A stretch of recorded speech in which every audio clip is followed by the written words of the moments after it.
I first met Dr. Soong-CHAN Ra, let's see, it's been probably about 5 years ago. And I met him through a blog that was called Angry Asian Man. And so that will give you a little flavor of who he might be. And he had taken on Lifeway head on in an amazing, they had challenged them in some curriculum that they were using. And since then I've got to hear him quite a few times, and his message is always fresh and always new. He's an amazing prophet, I call him. He's teaching right now at the amazing seminary in Chicago called North Park Theological Seminary. And you're in for a treat. He is going to come tonight. He's going to share with us. He's going to share the word. He's going to share some thoughts that I think are going to open your mind. An amazing brother who is challenging folks all over the country. And I just want you to put your hands together for Dr. Soong-CHAN Ra.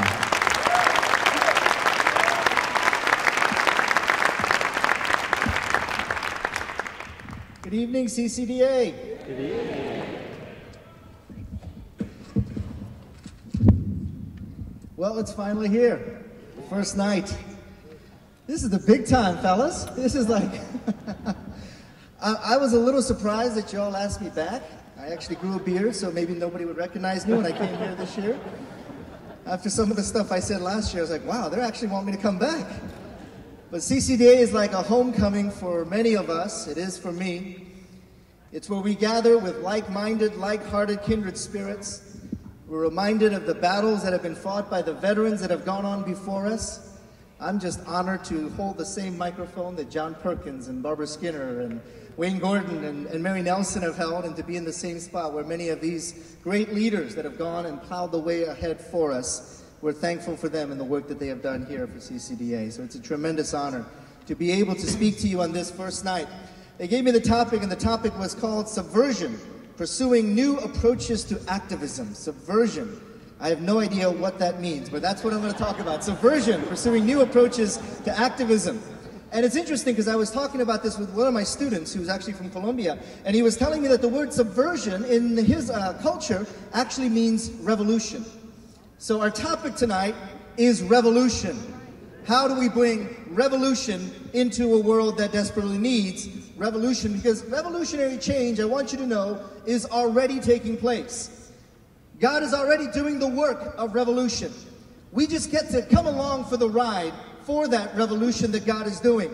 Changes are needed in the church. Reform and renewal is needed in the church because the world is changing and the culture around us is changing. I'm going to spend a couple of minutes in review from last year. Like a good professor, I need to review the last lecture that I did, which was about a year ago, but let's review anyway. I want to talk about the changes that are occurring in our world. Most of us are familiar with these changes. We can get the slide up there that talks about how global Christianity has changed very dramatically from a northern and western Christianity to a southern and eastern Christianity. Again, these are things that most of us have already recognized, that we have shifted from a majority of Christians being in Europe and North America. You'll see that in the slide there, where in the year 1900, 83% of the Christians in the world were in Europe and North America, to right now, the majority of the Christians in the world are now in Africa, Asia, and Latin America. And that within our lifetime, by the year 2050, more than 70% of the world, Christians in the world, will be found in Asia, Africa, and Latin America. And I would say the majority of even the Christians in Europe and North America are also going to be non-white, because the fastest growing church in Russia is African. The fastest growing church in Sweden is African. The fastest growing church in London is Nigerian. This is the reality of a global Christianity. Within 1900 to the year 2050, we will have completely flipped the table.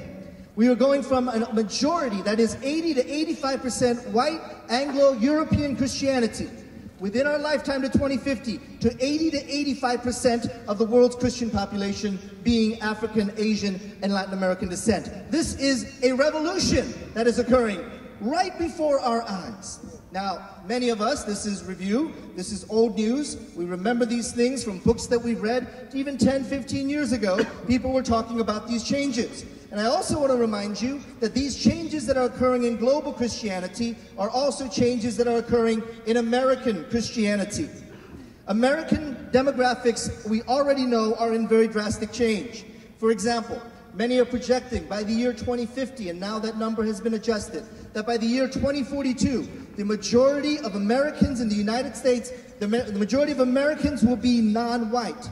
We will have a non-white majority in the United States within most of our lifetimes. Now, that statistic is actually going to happen faster. By the year 2023, we are going to see the majority of children in the United States be non-white. So we're talking about within our lifetime, and you can try to change the laws, you can try to do border patrol. That's not the issue anymore. It's already done. This is already a multi-ethnic nation. This is the new face of America. But now I want to challenge you to say that this is not just the new face of America, this is the new face of American Christianity. If you look at the fastest growing churches and denominations in the United States, they tend to be multi-ethnic. If you look at the fastest declining denominations in the United States, they tend to be mono-ethnic, predominantly white. If you look at this slide coming up here, you will notice that the Lutheran Church, which is 96% white, is one of the fastest declining denominations. Congregational UCC, 89% white. Episcopalian Anglican, 89% white. Those are the three fastest declining denominations. Then you look at the two denominations that are growing the fastest. Baptists, and this includes all Baptists, Southern, American, Northern Baptist, General Baptist, you'll find that it's very multi-ethnic, and that's one of the fastest growing denominational groups. Pentecostal, certainly, one of the most diverse groups in the United States. That's also now one of the fastest growing denominations in the United States. If we're looking at these denominational trends, we will recognize that American Christianity is not diverse 10 years from now or 20 years from now. American Christianity is diverse right now, this day. What the church looks like needs to look more like those numbers that we saw, incredible diversity, rather than the mono-ethnic churches that we are so used to seeing in our society right now. Let me give you a couple of challenges on this. Sometime in the spring of this past year, there were two articles that were written. One was written in the Christian Science Monitor, the other was written in Newsweek. And both those articles in national periodicals talked about the decline, the demise, the death of Christianity in America. They were especially talking about evangelicalism's decline, demise, and death. Well, I want to tell you that that's not true. It's not true because if you look at all of evangelicals, not just white evangelicals, all the evangelicals, African American churches, Asian churches, Latino churches, Native churches, multi-ethnic churches. If you look at all the evangelical denominations and evangelical churches, we're not in decline. We're actually growing.